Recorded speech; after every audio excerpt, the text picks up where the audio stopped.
I recently had the opportunity to speak to a class of graduating business students in their third and fourth year, many of which are moving on to the job market. So here are things that I shared with them that I think could help pretty much anybody.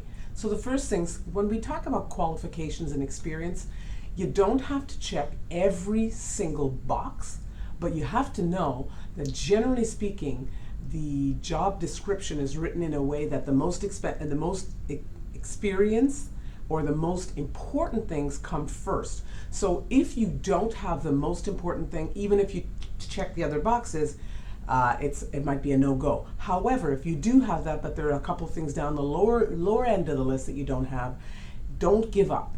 Still apply for the job, because maybe you'll get on someone's radar for another job in that same company with that hiring manager. Number two, transferable skills are really important. What have you done part-time, while you're in school, those kinds of jobs where you can transfer those skills to a full-time position. So don't forget to think about what can be transferred from one job to another. What about cultural fit? So I know when you're looking for your first job, you don't want to be absolutely too picky. However, if you're going into an organization, as an example, where the expectation is you work 7 days a week, are you prepared to do that? Do you want to work for an organization like that? So you have to think about those kinds of things. The next thing would be use different methods to look for a job. You're going to use job boards, you're going to use networking, don't forget networking, you're going to use recruiters. Don't rely on one source of a job. You're going to use places like LinkedIn as well. Another thing is don't wing it. This is the number one complaint that we have from hiring managers, that they don't do, people coming into an interview don't do their homework. I've said that many times, but don't forget that.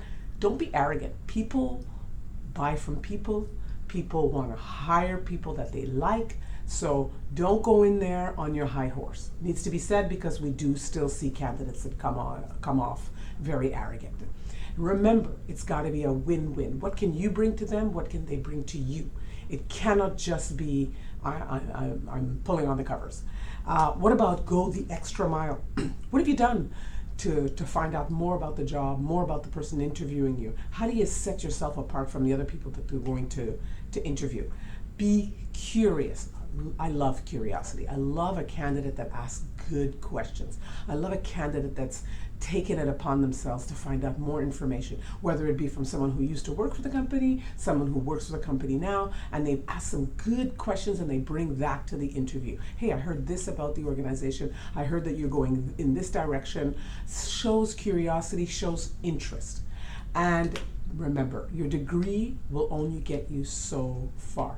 People want for you to work out. They want to hire you. They want you to do well in the interview, but they've got to like you. It's got to be a win-win, and you got to bring your best foot forward. I'm Dawn Williams. I can be reached on LinkedIn. Happy selling.